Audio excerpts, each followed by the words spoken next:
रो रहे हैं, ये देखिए कैसे ये रोते हुए दिख रहे हैं। आज हमारी कौम के लिए बहुत बहुत बहुत ज़्यादा दुख का दिन है। हमारे लीडर को आज धोखे से इंतकाल करा गया, उनका मारा गया उन्हें। बहुत दुख जब से सुना जब से हम लोग को दुख, हम लोग का रहबर चला गया। बहुत अच्छे थे, बहुत अच्छे। देखिए हमारी कौम जो है कभी भी मौत से नहीं डरती है, ठीक है।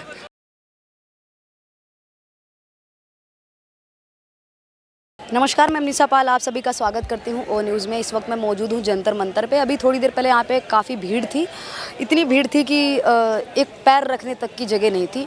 अब इसके बाद में यहाँ से तमाम लोग, इधर देखिए ये जो तमाम लोग आपको दिख रहे हैं, ये भीड़ इसलिए उतरी हुई है क्योंकि अमेरिका और इजराइल द्वारा जो ईरान पे हमला किया गया उसमें आयतुल्ला अली खमेनी की मौत हो गई है और उनके परिवार के कई सारे सदस्य भी हैं, वो मर चुके हैं। और उनके समर्थन में यहाँ पे कई सारी महिलाएं हैं, वो इस वक्त अभी थोड़ी देर पहले रो रही थी और बिलख रही थी। कई सारे लोग छाती यहाँ पे पीट रहे थे और आप देख सकते हैं कि यहाँ पे ये जो रो रहे हैं, ये देखिए कैसे ये रोते हुए दिख रहे हैं।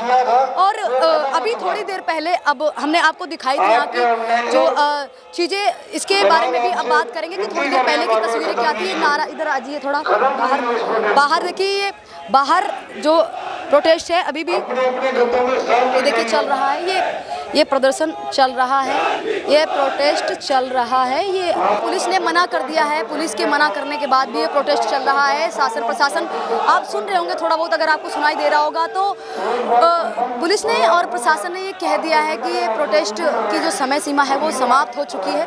उसके बावजूद भी यहाँ पे बैरिकेडिंग लगी हुई है, उसके बावजूद भी यहाँ पे नारेबाजी चल रही है, प्रोटेस्ट हो रहा है। ये अभी भी कई सारी जो महिलाएं हैं, वो प्रोटेस्ट तो ख़त्म हो चुका है, प्रदर्शन ख़त्म हो चुका है, लेकिन महिलाओं के आंसू अभी भी ख़त्म होने का नाम नहीं ले रहे।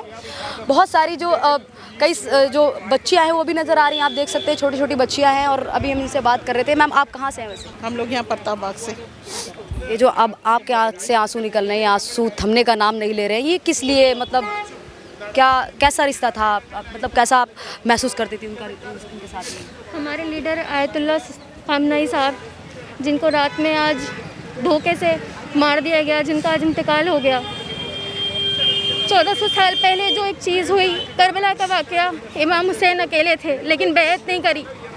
आज वही खमेनी पूरे देश में अकेले इस्लाम के लिए, सारे जिस जगह पे जहाँ जुल्म हो रहा है सबके लिए खड़े रहे, अकेले खड़े रहे। उस इंसान ने बैत नहीं करी, उस इंसान ने सर नहीं झुकाया और आज अपनी शहादत पेश कर दी। जो इमाम हुसैन के साथ हुआ, इमाम हुसैन ने सर नहीं झुकाया, बैत नहीं करी। आज वही हमारे लीडर, हमारे खमेनी साहब ने ये पेश किया है, ये दिखाया है कि जंग के ज़रिए, धोखे के ज़रिए तुम शहीद कर सकते हो, लेकिन बिना सामने आकर किसी में इतनी हिम्मत, किसी में इतनी ज़रूरत नहीं थी कि वो कुछ कर पाए। धोखे से तो पीठ पीछे दुश्मन भी वार करता है। आज हमारी कौम के लिए बहुत बहुत बहुत ज़्यादा दुख का दिन है। हमारे लीडर को आज धोखे से इंतकाल करा गया, उनका मारा गया उन्हें। उनको आज शहादत मिली है इमाम हुसैन के साथ। कितने साल की है? 24 जी। आयतुल्ला अली खमेनी की जो मौत हुई है, जो इस मौत में उनका परिवार गया है, उसके लिए आप लोगों के आंखों में आंसू साफ तौर पे दिख रहे हैं। बोलिए, शहादत मिली है उन्हें, वो शहीद हुए हैं। शहादत मिली जो शरीयत में। हाँ जी, शहादत मिली है।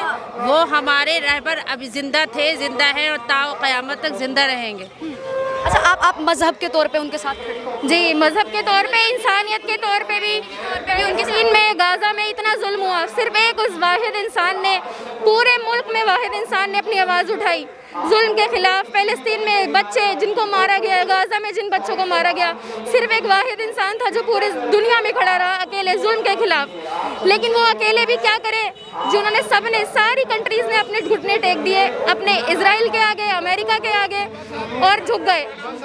सिर्फ एक खमेनी थे जिन्होंने शहादत दी, लेकिन ये उनकी शहादत नहीं है, ये उनकी जीत है। यहाँ पे मैम आप इकट्ठा हुए, आप तमाम लोग, पूरी भीड़ मैंने भी देखी। थोड़ी देर पहले पैर रखने की भी जगह नहीं थी।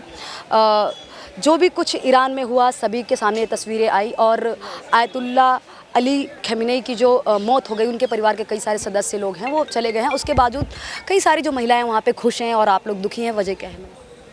हमारा बहुत बड़ा लॉस हुआ है। हमारे सुप्रीम लीडर हमें छोड़ के चले गए और we strongly condemn anything and everything related to America and Israel. Thank you. आप क्या कहना चाहेंगे मैम? हम कुछ नहीं बोल सकते हैं। हाँ बस बहुत कितना दुख हो रहा है मैम? बहुत दुख जब से सुना लोग हम लोग को दुख, हम लोग का रहबर चला गया। हाँ बहुत अच्छे थे, बहुत अच्छे सबका। वो तो अपने देश के भी नहीं थे, वो ईरान के थे, उनके लिए फिर भी आप इतना भावुक हो रही हैं। लेकिन वो हम लोग से भी तो हम लोग को भी मौत था, हम लोग के रहबर थे, मतलब समझो कि वही में हम लोग के वो रहबर थे। इसमें लिखा है एक से बढ़कर एक जलील। देखिए, और अमेरिका इजराइल को लेकर के जो अभी यहाँ पे नारेबाजी हो रही थी वो भी आपने सुनी होगी। अमेरिका और इजराइल को लेकर के ये भी नारेबाजी हो रही थी कि भाई इस पर कोई कार्रवाई की जाए, और साथ ही यहाँ पे ये भी था कितने खेमिनेई मारोगे, हर घर से खेमिनेई निकलेंगे। इस तरीके के नारेबाजी आपने पहले भी सुनी होगी। आप लोग क्या चाहते हैं, मतलब क्या कुछ हो इन सब के बावजूद? क्योंकि जो खेमिनेई है उनका परिवार भी अब नहीं रहा, कई सारे परिवार के सदस्य भी ख़त्म हो गए इस हमले में, जो दोहरा हमला हुआ है इजराइल और अमेरिका द्वारा। क्या कुछ कहना चाहेंगे? देखिए, हमारी कौम जो है कभी भी मौत से नहीं डरती है, ठीक है। हम कुर्बानियों से नहीं डरते, शहादत से नहीं डरते। कोई भी जो मौला का चाहने वाला है शहादत से नहीं डरता। शहादत जो है वो मीरास है, ठीक है। जो भी अहले बैत हुए हैं, प्रॉफिट मोहम्मद साहब के घर वाले हुए हैं, उन सबको शहादत जो है वो मीरास मतलब विरासत में मिली है एक तरह से, ठीक है। तो हम लोग कभी भी शहादत से नहीं डरते। शहादत हमारे लिए एक तरह से एक ऊंचा ओहदा है। कड़ा कानून था वहाँ पे, कई सारी महिलाएं परेशान थी। नहीं, कड़ा कानून क्या था मैम, बताइए। वहाँ कुछ भी कड़ा नहीं है। मेरा भाई रह रहा वहाँ 6 साल से, कुछ भी कड़ा कानून नहीं है वहाँ पर। वहाँ हिजाब के लिए है कि आप अगर बाहर जा रहे हो तो हिजाब में रहो, बस यही बात है, इसके सिवा कुछ भी नहीं है। वहाँ अगर सुई गिर जाती है उसको बम बनाया जाता है। आप अमेरिका को जानते हैं कि वो किस तरह से चीज़ों को बड़ा चढ़ाकर पेश करता है दुनिया में। तो क्या चाहते हैं आप अमेरिका और इजराइल के लिए? कुछ भी नहीं चाहते, बस नहा के मिट जाएगा दुनिया से। ठीक है, देखिए अभी चला गए ना हमारे यहाँ से 200 साल तक लड़े हम, उनकी गुलामी करी, मुगल भी चला गए, तो सब चले जाते हैं। जालिम कहीं नहीं रहता, जालिम का तख्ता पलट जरूर होता है, आज नहीं कल, कल नहीं परसों, वक्त लगेगा, चला जाएगा। अच्छा, बहुत सारे लोग कह रहे हैं कि खेमिनेई के भारत के मुस्लिम समाज का क्या रिश्ता है खेमिनेई से? देखो मैम, मैं आपको एक बता दूं, हम शिया समुदाय से हैं और वो भी शियाई थे, और हमारे यहाँ एक मर्जाए तकलीद का होता है। तकलीद मतलब वो हमारे धर्म गुरु थे। जिस तरह से दलाई लामा का क्या रिश्ता है, वो हिंदुस्तान में रहते हैं, तो एक हमारा रिश्ता है उनसे। फिर दूसरी बात, वो रहबर इंसानियत थे। हाँ, आप उनका एक काम ऐसा बता दो जो उन्होंने गलत किया हो अपनी ज़िंदगी में। वो इंसानियत की चीज़ें पेश किया करते थे हमेशा। उन्होंने लड़की को एक फूल की तरह बताया कि इस पर जुल्म मत करो, ये एक फूल की तरह है। फिर भी बहुत सारी महिलाएं इनके काजा मृत्यु के बाद खुश हो रही हैं। मैम, वो रजा पहलवी आप जानते होंगे कि अभी कुछ टाइम पहले ही 30-40 साल पहले उन्होंने तख्ता पलट हुआ था, तो उसके वफादार लोग अभी हैं उस वहाँ पर मौजूद। आप एक बात बताइए, उस बंदे ने एप्स्टीन फाइल में देखो किसका नाम आया, ट्रंप का आया। कौन है ट्रंप? दुनिया में वो बहुत अच्छा इंसान बनता है, कहता है कि हम पूरी दुनिया का निज़ाम चलाते हैं, ये है वो। क्या हुआ, वो 6 साल की बच्चियों से बलात्कार कर रहा है, और उसके बाद वो उस पर प्राउड फील करता है, कहता है इनके बाल बहुत सॉफ्ट होते हैं। इतना बेशरम इंसान है कोई दुनिया में? अच्छा, खेमिनेई को लेकर ये भी बातें हो रही हैं कि भाई भारत के मुस्लिम समाज आखिर रो क्यों रहा है, उनके लिए महिलाएं रो क्यों रही हैं, भारत की मुस्लिम समाज की महिलाएं क्यों रो रही हैं? मैम, हमने बताया ना कि वो हमारे एक वरिष्ठ धर्म गुरु थे, मर्जाए तकलीद थे। हमारे 2 मर्जाए तकलीद हैं, आयतुल्लाह खामनेई साहब जो शहीद हो गए, एक आयतुल्लाह सिस्तानी साहब। तो मजहब के तौर पे आप साथ? मजहब के तौर पे हम साथ हैं, वैसे ईरान भी के? हाँ, ईरान के। और खेमिनेई की मृत्यु बिल्कुल खामनेई साहब के साथ। फिर वो हमारे एक इंडिया की एक फ्रेंडशिप थी ईरान के साथ, बहुत पुरानी, जब तक इजराइल वजूद में भी नहीं था उससे पुरानी हमारी दोस्ती ईरान के साथ है।